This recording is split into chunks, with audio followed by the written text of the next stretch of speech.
Halo, saya Aji dari Zona Profesi. Selamat datang, Brosis Value Creator. Kita akan kedatangan satu tamu. Tapi sebelum itu saya pengen cerita dulu nih. Ini ada hubungannya dengan values juga.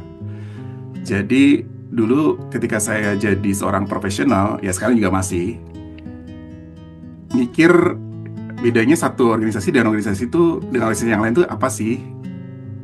Nah, ada satu organisasi yang sebenarnya industrinya sama, jumlah pegawainya hampir sama gitu ya. Operating modelnya sama gitu, mirip gitu. Tapi kok yang satu untungnya gede banget dan orang-orangnya happy banget gitu ya. Tapi yang satu untungnya biasa aja dan orang-orangnya kayaknya nggak sehappy yang pertama gitu. Nah itu apa ya gitu yang membedakan dua organisasi ini? Padahal waktu makan siang bareng gitu sama-sama tuh di rumah makan yang sama gitu ya. Menunya juga sama gitu ya. Lulusannya juga mirip-mirip gitu ya dari universitas-universitas yang udah umum lah di Indonesia gitu. Nah itu akhirnya saya mikir itu apa nih yang bikin beda gitu.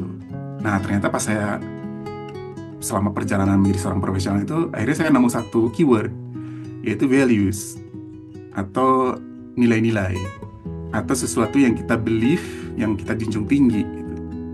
Nah kali ini saya pengen ngangkat satu value yang judulnya itu integrity atau integritas. Nah, kita kedatangan mungkin boleh saya sebut guru saya ya, Pak Herdi Harman.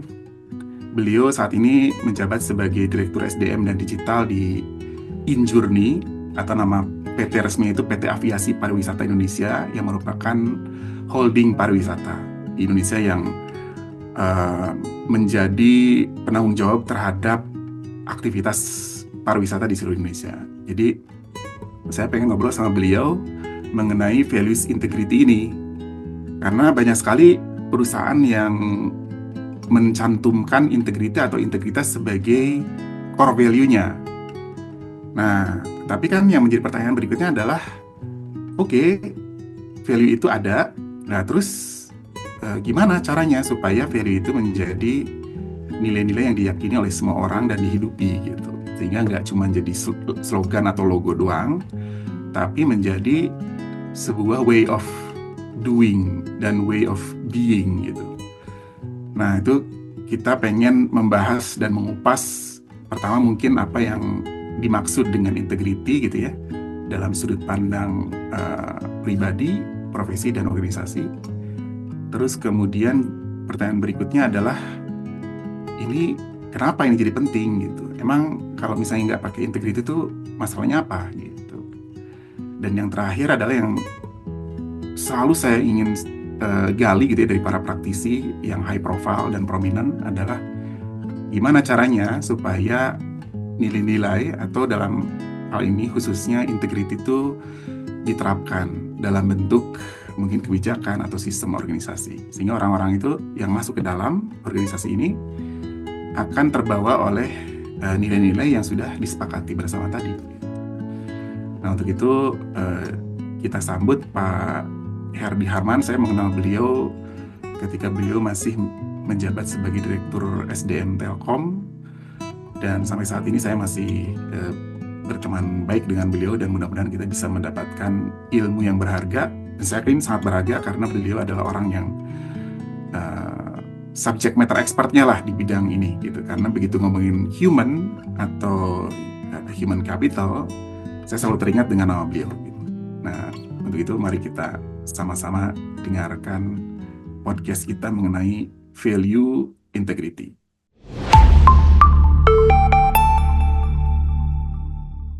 Oke Pak Rid, makasih banyak kita ketemu nih untuk untuk podcast di Zona Profesi. Jadi ini juga podcast Zona Profesi yang pertama nih Pak Rid. Makasih banyak. Oh ya? Iya. Karena yang kemarin ini pertama. ada beberapa tuh Pak. Jadi akhirnya kita karena schedule-nya beliau juga sibuk-sibuk gitu ya. Akhirnya kita mundur-mundur. Tapi minggu depan ada lagi Bu Velia Salim, insya Allah. Oh, oke. Jadi kemudian nanti berikut lagi ada lagi Ustadz salah satu Ustadz yang cukup terkenal lah di dunia online gitu. Nanti kita share juga ke Bapak. Nah jadi Terima kasih Pak Ardi waktunya. Jadi kita mungkin Pak Ardi kita pengen dapat insight nih dari Pak Herdi mengenai salah satu values ya. Jadi kita kan di zona profesi ini adalah values based consulting company yang believe bahwa organisasi itu bertumbuh itu sebesar orang-orangnya gitu. Dan orang-orangnya ini tidak hanya berbicara tentang performance-nya gitu ya, tapi juga tentang nilai-nilai yang dia believe atau dia percayai. Dan ini orang-orang yang punya values ini tentu juga harus nyambung nih dengan values organisasinya gitu. Nah, salah satu values yang ingin kami dapat nih dari Pak Herdi, mengenai values integrity, Pak. Karena ini kalau dari pre-conversation kita ini omon-omon gitu ya, banyak yang omon-omon gitu, susah banget gitu. Ngomongnya gampang gitu, integrity. Tapi mungkin kita dari tiga sudut pandang dulu, Pak. Dari tiga point of view dulu. Yang pertama mungkin what is the definition of atau working definition-nya lah tentang integrity ini apa sih maksudnya? Terus yang kedua mungkin kita bisa masuk ke kenapa ini jadi penting, terutama dalam konteks organisasi. Dan yang ketiga, gimana caranya gitu supaya organisasi ini bisa mengalainkan antara integrity individu dengan organisasi. Mungkin gitu Pak Heri. Maka mungkin mau dari mana juga bebas Pak Heri. Maka. Oke. Jadi kan kalau ngomong soal definisi ya bebas-bebas saja kali ya. Intinya kan itu bagaimana nilai-nilai terutama datang dari personal values tentang memaknai seseorang yang mana relate dengan nilai-nilai kejujuran, moral, ethics gitu ya. Yang memang ujungnya itu harus menjadi landasan utama. Biasanya kalau integrity itu ada gitu ya. Biasanya itu pasti nomor satu tuh. Kalau nilai integrity itu bagian dari value suatu institusi, biasanya ditaruhnya di nomor satu, karena itu memang mendasar banget. Nah, tapi poinnya memang menjadi menarik tatkala kita bagaimana nilai itu bersemayam dan bersemi gitu kan. Karena memang itu tidak hanya integritas, ya. Apapun nilai-nilai yang menjadi moral value semua setiap orang, menurut saya sih memang harus dibentuk since the beginning, dari awal banget, sejak kecil, sejak orang dari malah kalau saya bilang di buku saya yang sedang saya mau finalkan, yang bisa merubah dunia itu perempuan. Yang bisa merubah dunia itu perempuan. Iya, kenapa coba? Sebagai peran ibu maksudnya itu gimana Pak? Iya, karena apa coba? Betapa pentingnya membangun karakter, values, gitu ya. Dan itu harus dapat dari tangan pertama sejak anak itu lahir dari sosok seorang wanita perempuan. Makanya anak yang hebat, laki-laki yang anak yang hebat, laki, perempuan, semua manusia hebat, pasti datang dari ibu yang hebat. Kenapa ibu yang hebat? Karena dia paling close relationship. Jadi utamanya kalau membangun suatu bangsa, kalau mau sukses membangun orang, fokus di membangun perempuan. Jadi sejak orang hamil, pastikan dia sehat mental maupun psikologinya. Jadi karena anak hebat pasti harus sehat paripurna gitu ya, tidak hanya fisik tapi mentally sehat semuanya, jiwa raga sehat, dan itu harus datang dari ibu yang sehat. Jadi kalau ibunya berkualitas, jadilah tuh anak itu hebat. Gitu. Poinnya tuh di situ. Nah, begitu juga mengajarkan arti integritas yang memang menjadi penting, mulai membedakan apa ini it's mine, it's yours, bedain, it's shares. Nah, itu kan harus mulai sejak early stage. Dan ini dan ini saya sih secara personally memang ditanamkan banget gitu ya, nilai-nilai integritas itu, dan memang menjadi caranya itu yang menarik. Contoh di saya anak saya lah, misalnya saya sama istri saya, anak saya nggak pernah suruh ngejar nilai itu, Mas Haji. Saya nggak pernah mau nyuruh anak saya berlomba-lomba nyari nilai, itu bisa sesat itu. Tapi yang harus ditanamkan ke anak-anak kita, bagaimana dia bisa tumbuh rasa tanggung jawabnya untuk belajar. Jadi jangan suruh, nilainya harus bagus lah, harus sekian, harus 10, harus 9. Menurut saya nggak begitu. Tapi jadikan anak kita sadar, tatkala dia lagi, katakanlah lagi diajak jalan sama ibu bapaknya, dia pengen pulang karena pengen mengerjakan tugas-tugasnya itu. Nah, itu yang harus ditumbuh kembangkan, bertanggung jawab terhadap apa yang dia kerjakan. Termasuk kan ngerjain PR-nya, belajar. Belajar itu tumbuh jadi tanggung jawab. Kalau nilai itu pasti ngikutin. Makanya kalau anak saya nilai, Pak, aku dapat 4, bagus.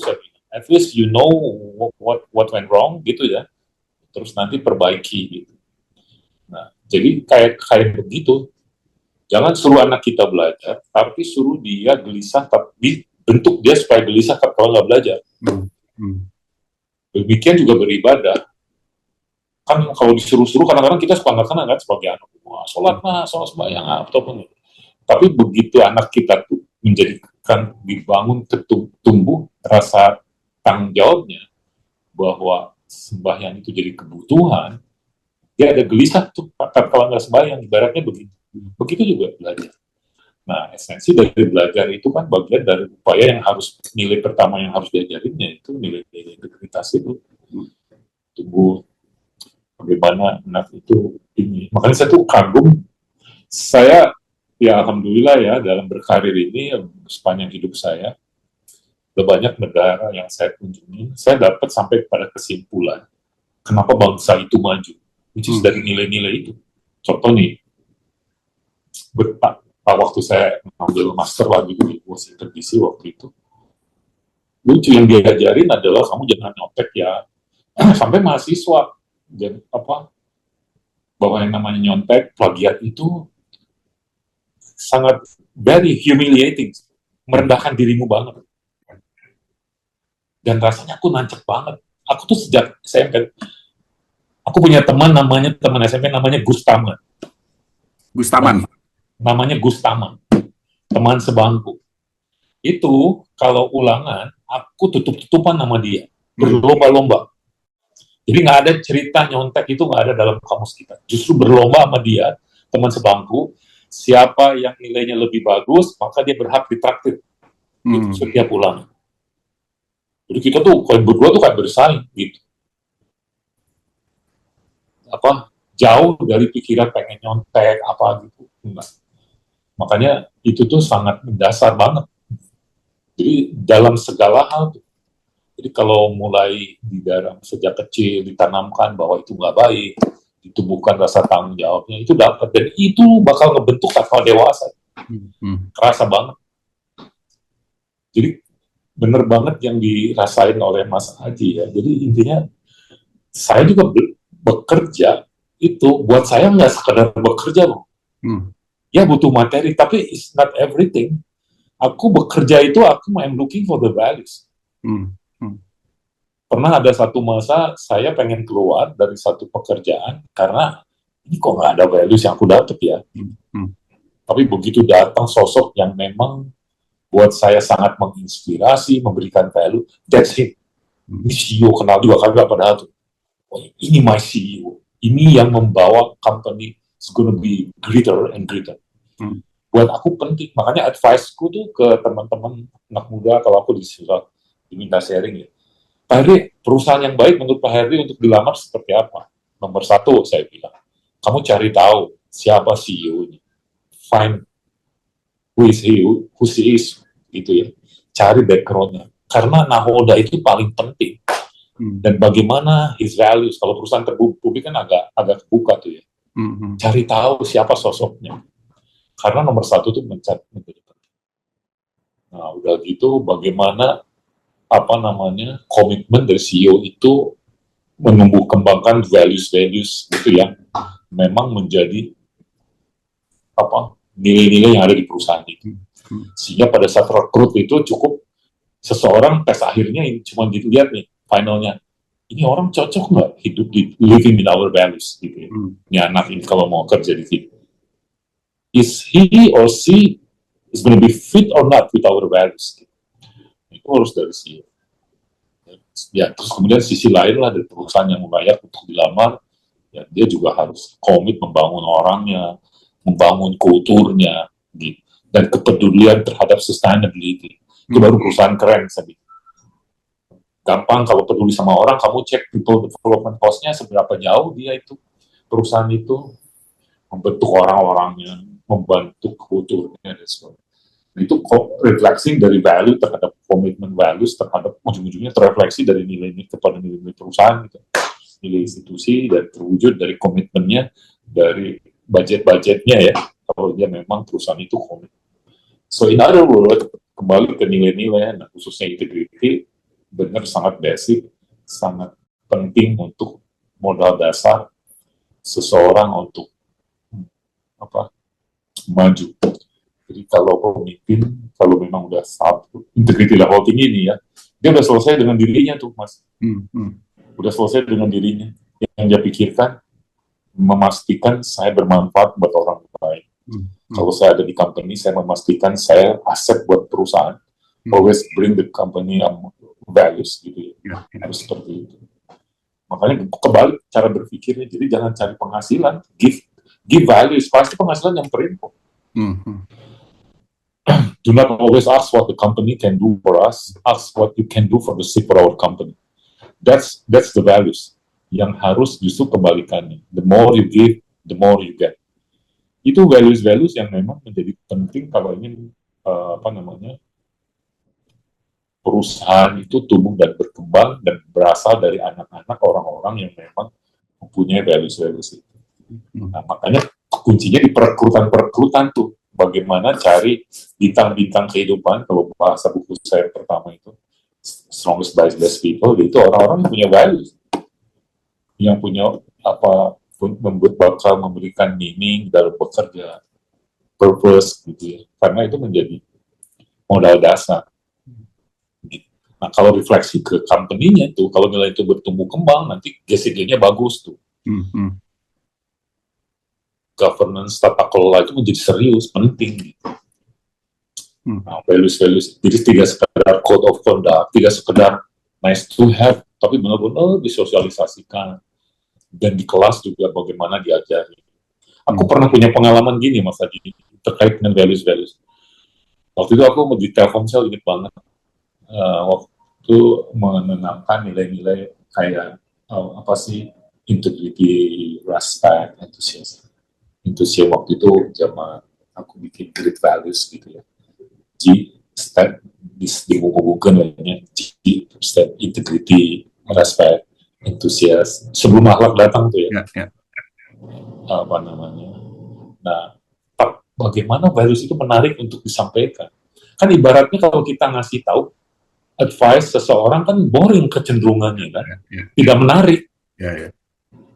Tapi begitu kita kemas dengan baik, wah saya ternyata bisa itu, saya senang banget tuh peristiwa itu. Waktu itu kita bikin namanya Great People. Zaman saya di Telkomsel pertama kali bikin Sustainability Development Program. Jadi ada program berkelanjutan buat pendidikan calon-calon pemimpin di Telkomsel. Nah, itu aku ingat banget pada saat ngomong integritas bagaimana supaya menarik. Nah, akhirnya keluar modul-modul yang menarik dibikin gitu ya, dari mulai bermain grup gitu ya yang temanya integritas. Sampai di kelas itu lebih membahas film-film yang bertema ke arah itu. Contoh tentang Wall Street, kerakusan orang-orang di pasar modal, di pasar saham gitu. Kan menarik banget tuh zaman itu tuh film itu. Dan itu dibahas, dikupas. Terus bagaimana Standard & Poor bikin survei terhadap 500 global company. What next after 50 years? Itu tinggal 74 tuh. Karena mereka runtuh values-nya. Jadi perusahaan itu pasti begitu values-nya nggak dibentuk, values-nya jelek, pasti suatu saat dia akan tenggelam. Dan dari 500 global company itu tinggal 74 dalam 50 tahun. Rontok. Fenomenanya ya karyawan udah banyak yang nakal, fraud banyak, bosnya juga tidak ngasih contoh yang bagus, tidak bicara apa adanya, tendensi window dressing, mulai terkat. Itu akhirnya kemana-mana. Pasti tinggal menunggu kehancurannya kalau perusahaan. Tapi begitu perusahaan itu sangat peduli sama GRC lah kalau sekarang ya, kita galak GRC, government, risk management, compliance. tata kelola, code of conduct kayak gitu tuh something is really serious. Tidak sekedar syarat untuk memiliki, tapi memang dibudidayakan, disemaikan, masuk ke kelas-kelas untuk diajar. Nah, belajar leadership sama tuh, relate ke values kan, leader tuh harus strong value.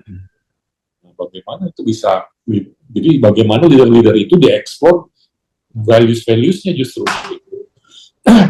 Dari values, dari itulah keluar karya-karya besar dari seorang leaders gitu. Ya. Termasuk bagaimana Nabi Muhammad sebagai businessman sampai umur 40 tahun, itu kan jarang orang mengupas, misalnya. Itu values-nya di situ. As a leader, bagaimana bisnis itu harus jujur. Kalau margin terlalu tinggi, kamu tuh udah ada standar moral. Kalau untungmu terlalu gede, pasti kamu nggak punya standar moral. Makanya untung itu harus wajar. Jangan bangga untung besar. Makanya bisnis yang benar tuh mainnya di volume. Tidak terlalu besar, tapi everlasting. Gimana margin gede, untung gede, tapi umurnya panjang. That's reflecting values ke bisnis. Mungkin gitu dulu kali ya. Nanti. Siap. Ini saking banyaknya inspirasi, saya mungkin ada 100 pertanyaan nih. Ini mulai dari mana nih saya ya? Karena sebetulnya ini relate semua nih Pak Heri dengan situasi yang dihadapi oleh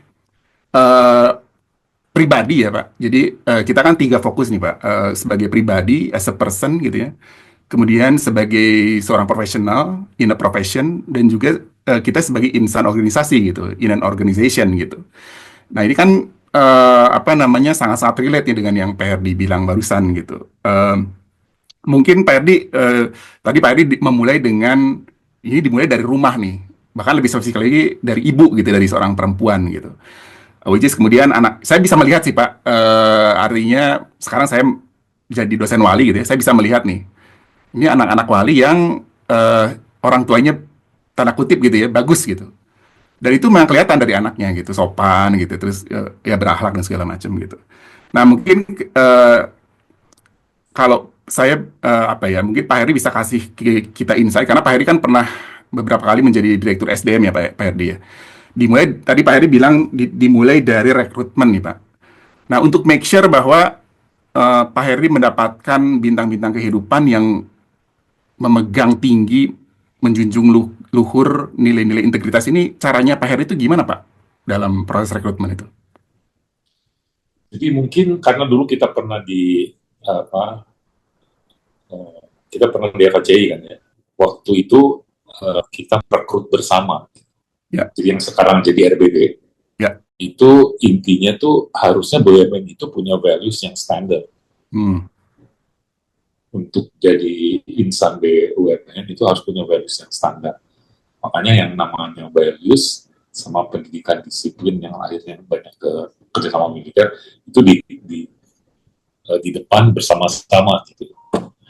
Nah, artinya standar moralnya itu di values itu. Nah, kalau sekarang akhlak ataupun turunan dari perilaku yang lebih yang ingin kita tonjolin, nah itu tuh bisa diterjemahkan ke dalam alat-alat materi tes tuh. Nah, mungkin sharing aja di journey kita ini kemarin perebutan UNDP, surprisingly kita nggak terlalu campaign dari 38.000 pelamar, kita terima 27 orang, benar-benar lulus murni, benar-benar nggak ada intervensi, itu lulus murni 27 orang. Nah, tapi berangkat dari pertanyaan, diskusinya adalah di internal tuh, pertanyaan yang benar adalah, what kind of people that we need to recruit? Yeah. That fit with our values. Itu pertanyaan pertama. Kita asal bikin rekrut gitu kan. Psikotes, assessment, dan sebagainya. Tapi kan pertanyaan mendasarnya harusnya di-define dulu. Kita itu cari orang, sosoknya seperti apa, supaya materi tesnya bisa kita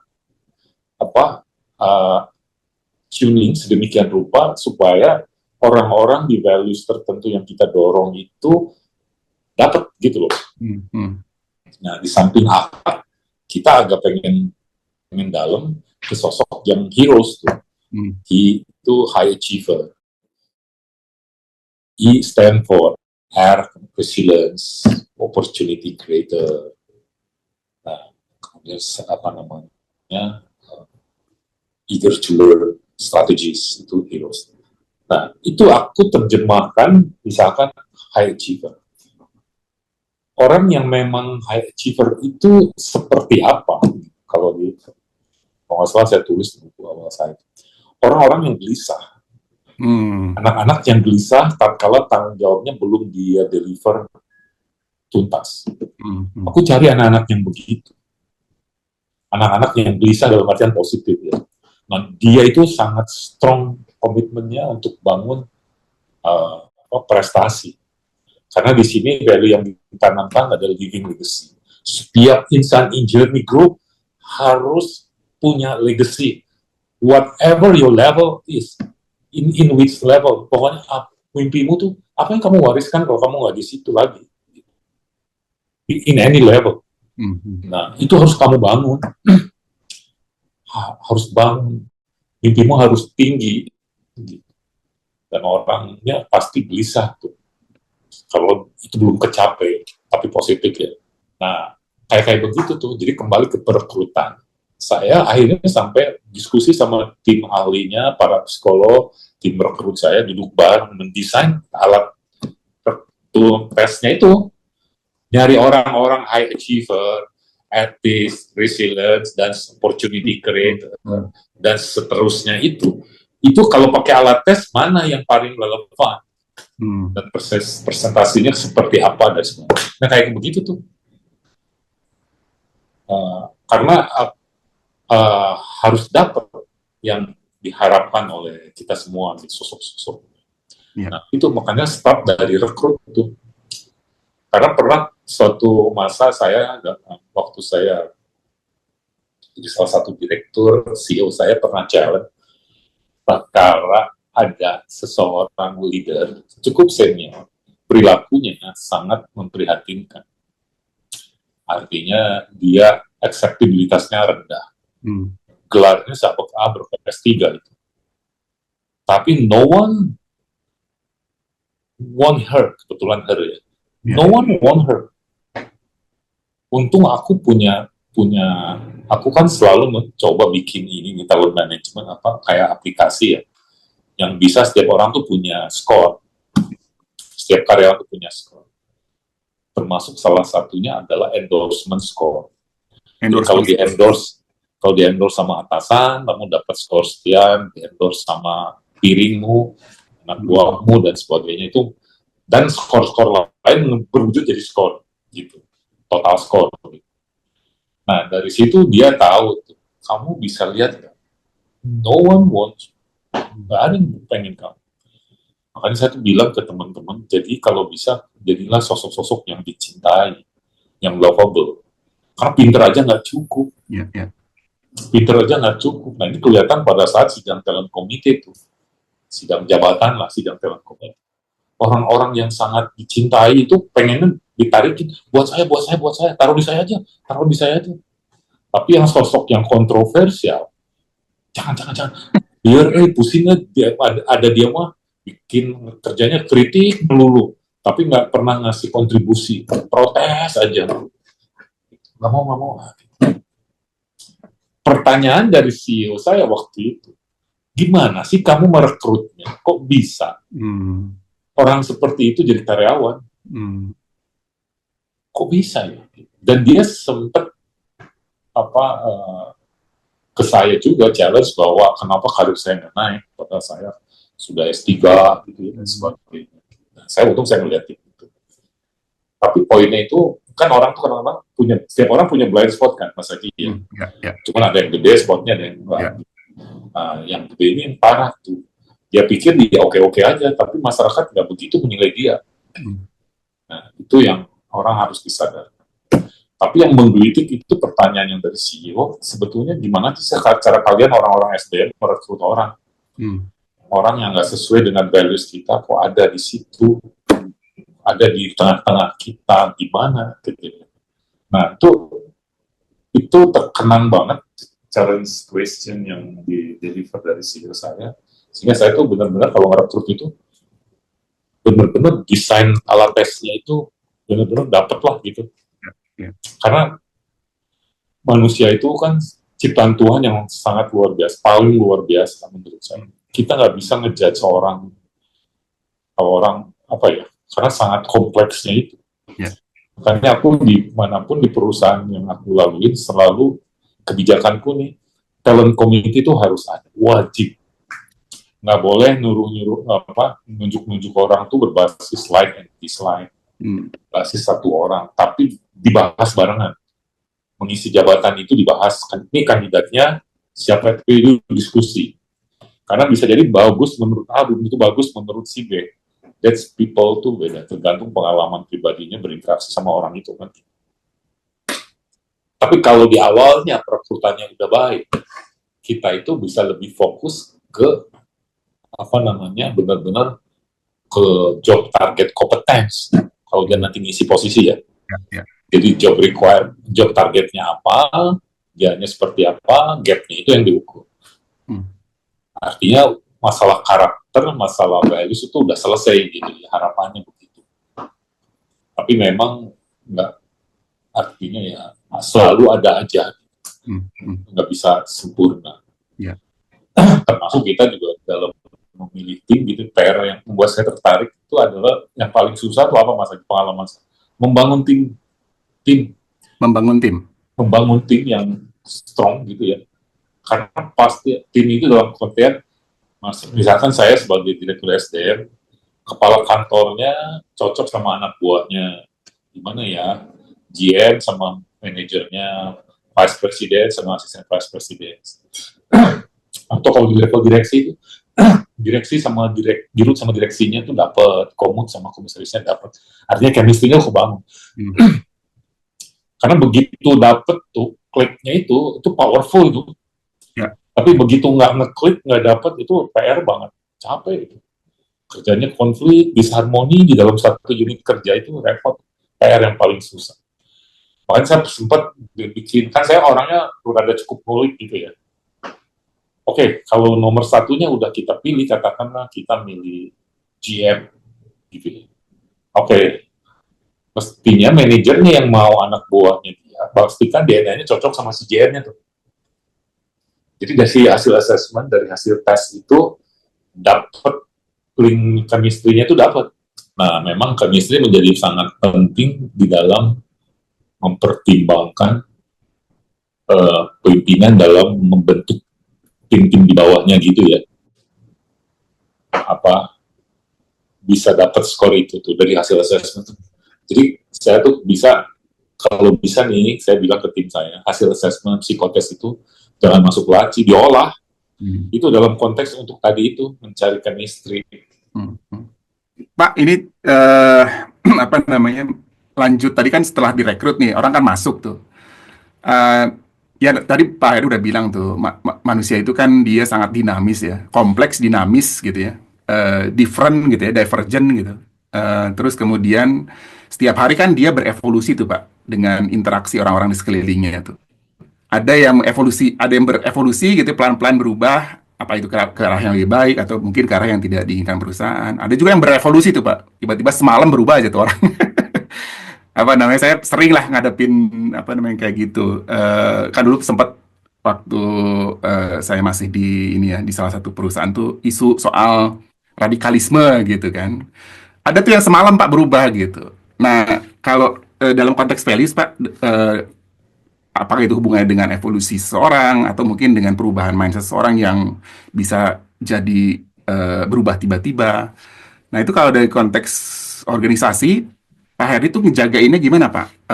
Apakah ada sistem yang bisa ngejagain orang-orang ini supaya values-nya tetap align atau seperti apa tuh Pak yang Pak Heri pernah lakukan? Pertanyaan yang menarik, tapi nggak gampang ngejawabnya dan eksekusinya juga gampang. Menjaga artinya berarti kan menjaga our values, yes, living gitu kan, keep living. Nah memang itu ngomong values yang ujungnya kan bisa menjadi pola perilaku kan gitu ya. Yeah. Values itu kan harus jadi ujungnya pola perilaku, harus menjadi karakter termasuk organisasi. Yeah. Harus kelihatan karakter organisasi strong dari orang-orang yang ada di dalamnya. Nah, sehingga pertanyaannya bagaimana, apakah perusahaan itu harus punya, intinya sih harus punya culture system, value system yang memang dibangun gitu ya, untuk kemudian komit untuk mewujudkannya. Jadi kalau udah bangun sistem terkait dengan value system, atau culture system, itu harus pendekatannya ya komprehensif, kesisteman, ya apa, semuanya lah, kebijakannya dibikin, bisnis prosesnya dibuat, kemudian apa, tata kelolanya dibikin, komitmen dari orang-orangnya, jadi apa, dibangun sistem pendidikan, sistem pengembangan. Nah itu banyak hal aspek supaya values itu living. Yang paling dominan memang dari si pimpinannya tuh, yang ketok tularnya mulai dari nomor satu. Itu ya, saya punya pengalaman gitu menarik zaman di Telkom lah contoh. Yang salah satu idola saya itu Dirut almarhum Pak Cacuk Sudaryanto. Sama Pak. Saya sempat nangis beliau diberhentikan, tapi sangat menginspirasi, merubah hidup saya. Padahal kenal juga kan. Tapi it's really inspiring dan reflect. It changed my life banget because of number one. Padahal aku lagi di Medan tuh waktu itu. Penempatan di Medan dari awal. Nah, salah satu yang terkesannya adalah bagaimana beliau itu mewujudkan mimpi-mimpinya, gitu ya. Sehingga jalan, kayak contoh TLU ini, yang kamu sekarang hidup itu, kalau nggak ada beliau, nggak akan ada. Nggak akan ada SS Telkom Assessment Center, nggak akan sebesar sekarang. Dan kebetulan generasinya juga bagus gitu ya, pergantian pimpinan. Tapi yang ngedrive-nya itu pertama yang aku lihat tuh salah satunya beliau. Nah, kebetulan kan apa namanya, kita punya pemimpin-pemimpin yang hebat gitu untuk tetap survive. Nah, salah satu menarik itu adalah bagaimana waktu itu menghilangkan percaloan tubuh Telkom. Dalam sekejap, asli itu berubah. Caranya dimasukin ke apa, pendidikan militer di Hedarmana sana, di Secak, ya. Terus dibentuk, digundulin, padahal itu leader-leader. Itu pada level tinggi ya Pak? Cukup di level tinggi itu, cukup tinggi itu. Terus dibangun komitmennya setelah dia, jadi top talentnya lah, masuk top talentnya tuh setelah masuk secapa dikasih seragam coklat, saya ingat banget, terus dia bayat gitu ya, terus terjunin ke kantor-kantor Telkom, waktu itu Perumtel Telkom yang memang besar, juga misinya cuma satu, hapuskan percaloan. Karena calon udah waktu itu sempat apa namanya, cukup menggurita gitu ya waktu itu. Nah itu hilang dalam sekejap. Jadi bagaimana, karena calon itu kan dari ada unsur luar, ada unsur dalam, itu hilang, dan dibangun moral hazardnya, dibangun apa semangatnya. Bisa tuh karyawan itu kalau hal yang sama pernah diterapkan zaman di Telkomsel, seumur hidup si Telkomsel itu nggak pernah menang di Bali dan di Nusa Tenggara Barat, nggak pernah menang. Menguasai Indonesia tapi di dua itu nggak pernah menang, selalu kalah sama kompetitor. Tapi di era itu dengan cara yang sama digosok bahwa sanggup nggak memerahkan Bali sama Nusa Tenggara. Merah tuh simbol Telkomsel, sanggup wah sedemikian rupa. Itu bisa orang itu berubah. Nah, tapi sistem yang lain juga harus menunjang. Nah, intinya itu sih kalau ditanya bagaimana, ya harus, ya yang paling dominan nomor satunya, baik top rank maupun di bawahnya, komit terus. Nah, sistemnya jalan gitu. Bagaimana how to make company values itu living gitu. Seperti itu. Iya Pak. Thank you Pak. Saya jadi keingetan kan setelah kita rekrut, tentu kita harus develop tuh Pak, develop dan maintain tentunya ya. Develop dia punya understanding tentang integritas, kan pasti bertumbuh tuh Pak di tiap level. Karena kan nggak stagnan tuh, values itu pasti dia bertumbuh sesuai dengan satu umurnya, terus kemudian tanggung jawabnya gitu kan. Um, nah, menurut Pak Herdi nih, kalau misalnya kita mau ngomongin orang dari sisi values gitu Pak, kan kalau kompetensi mah gampang lah, masukin aja ke training center gitu ya, belajar hard skill atau soft skill gitu. Yang ngomongin mindset and skill set mah relatif, saya juga pernah pengalaman di situ ya, relatif gampang lah. Tapi kalau ngomongin values yang soul set ini Pak, bahkan ada satu buku tuh Pak, Richard Barrett dia bilang values itu adalah the soul of the organization gitu. It's not only the mind but the soul gitu. Jadi kalau soulnya hilang ya jadi kayak zombie lah gitu. Nah tapi pertanyaannya kalau Pak Heri ini ngelihat values development Pak untuk orang-orang ini, kita jaga ini orang-orang ini tetap berintegritas, tetap punya nilai-nilai akhlak. Nah itu mungkin tadi secara inisiatif tadi sudah misalnya dengan contoh Pak Cacu gitu ya, terus kemudian ada pelatihan-pelatihan yang semi militer. Tapi kalau untuk keseluruhan organisasi, Pak, misalnya itu seperti apa bentuk development yang mungkin Pak Herdi pernah punya pengalaman di situ, Pak? Ya katakanlah membangun culture lah gitu kan. Ya, ya betul Pak, persis. Jadi poinnya gini, justru ini penting. Memang membangun culture lebih susah, tapi perlu digarisbawahi bahwa culture itu is part of the business strategy. Yes, betul. It's part of the business strategy. Jadi bagaimana mau diarahkan ke cultures, ke values apa yang mau kita pay attention kan, itu adalah part of the strategy. Jadi kalau ngomong budaya, apa values bla bla bla bla, tapi kinerja perusahaannya terus nyungsep, saya nggak percaya itu perusahaan itu. Karena harus lurus dengan kinerja. Harus lurus sama kinerja, baru saya percaya nilai itu tumbuh bersemi di instansi itu sesuai dengan misi tujuan dari perusahaan ataupun organisasi itu. Nah, sehingga kalau pertanyaannya bagaimana strategi membangun culture-nya gitu kan kurang lebih. Paling sederhana sih sebetulnya dari pengalaman saya paling sederhana duduk bareng semua senior leader board duduk bareng. How do we feel? Apa yang kita rasain? Do we have a same feeling, do we have same perception gitu terkait our values? Menurutmu values kita yang menonjol yang membuat kita bangga apa? Itu di list down. Terus sebaliknya membuat kita agak prihatin apa sih yang kita rasakan?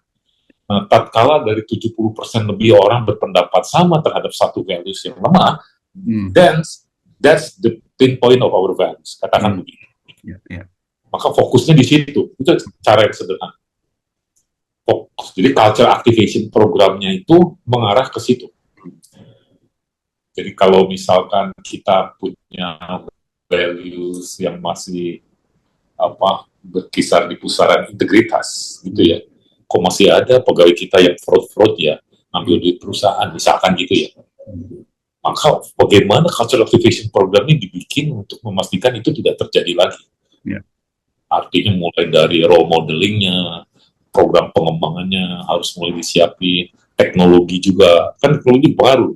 Digitalisasi itu menghindari orang dari godaan, karena cash-nya hilang. Banyak hal, tapi fokusnya ke situ.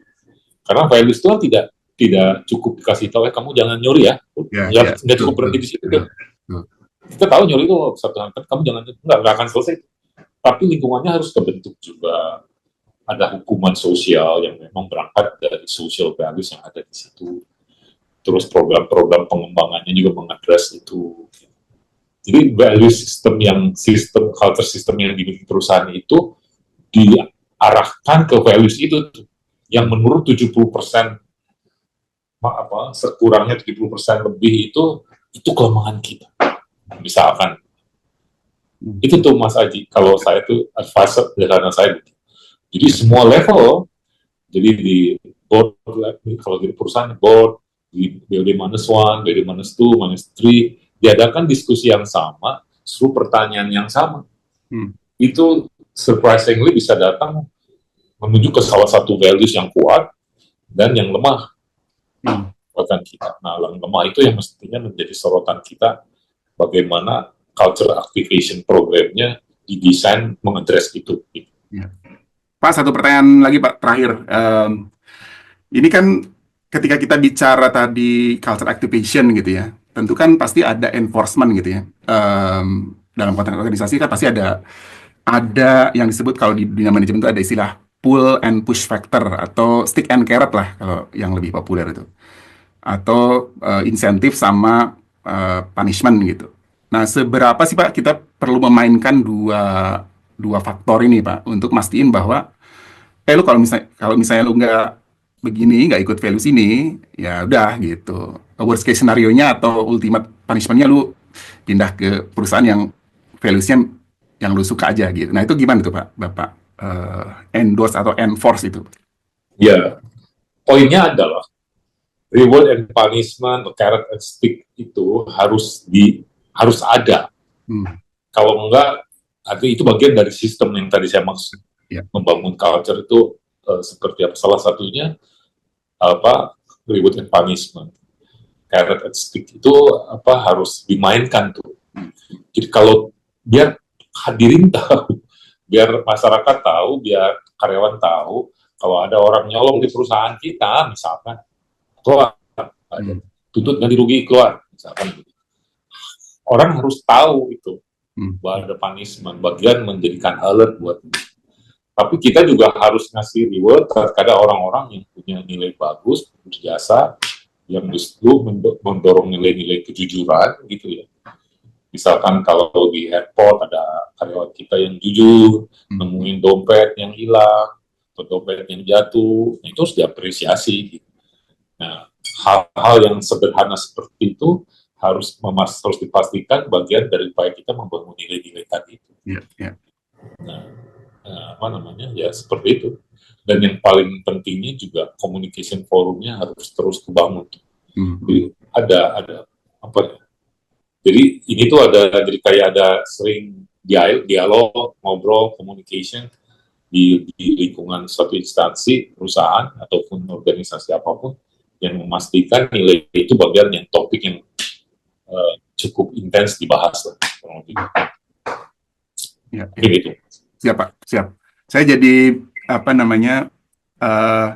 yang selalu Pak Herdi sampaikan itu ketika saya kenal pertama kali dengan Pak Herdi pun, wah ini values leader nih. Maksudnya kan nggak ngomongin hasil, tapi ya hasil tetap penting gitu. Tapi mencapai ke sana itu kita harus punya a set of belief bahwa mencapai hasil itu nggak cuma tadi itu, misalnya tadi untung sebesar-besarnya gitu, tapi untungnya itu ya proper gitu ya, sesuai lah gitu, optimum bukan maksimum gitu. Pak Herdi, makasih banyak nih. Saya sebetulnya masih banyak pertanyaan. Oh iya, silakan. Nanti maksudnya kalau misalnya Pak Herdi ada waktu lagi, kita set kalau berkenan saya minta waktu. Siap. Kalau bisa bahas values yang lain Pak, karena kayaknya semua value bisa dibahas Pak Herdi. Dari 99 itu Pak Herdi semua ada gitu. Tapi itu benar banget sih, aku tuh mengedepankan values, jujur sama. Makanya begitu aku lihat zona profesi values based consultant, ini it's reflecting myself gitu. Karena semua itu ibarat organisasi juga punya roh gitu. Ya, betul Pak. Punya roh itu hadir dari values-nya. Ya. Itu kerasa banget kalau kita main ke kantor-kantor orang lain, saya tuh bisa ngerasa banget whether each culture life gitu, hidup di perusahaan itu kerasa banget. Ya. Makanya kalau orang berorientasi ke hasil, ya kalaupun bagus kebenaran kalau buat saya. Kebenaran itu mah. Tapi kalau pasti fokus di values, prosesnya dijagain, pasti hasilnya bagus. Yes. Jadi ada istilah baru tuh Pak, values tidak akan pernah mengkhianati hasil. Gitu. Benar. Itu setuju banget. Jadi tagline tuh values. Tagline ya. Siap Pak, kita masukin ke Oke, terima kasih ya. Terima kasih banyak Pak Herdi ya. Mas Haji, sukses, sehat selalu.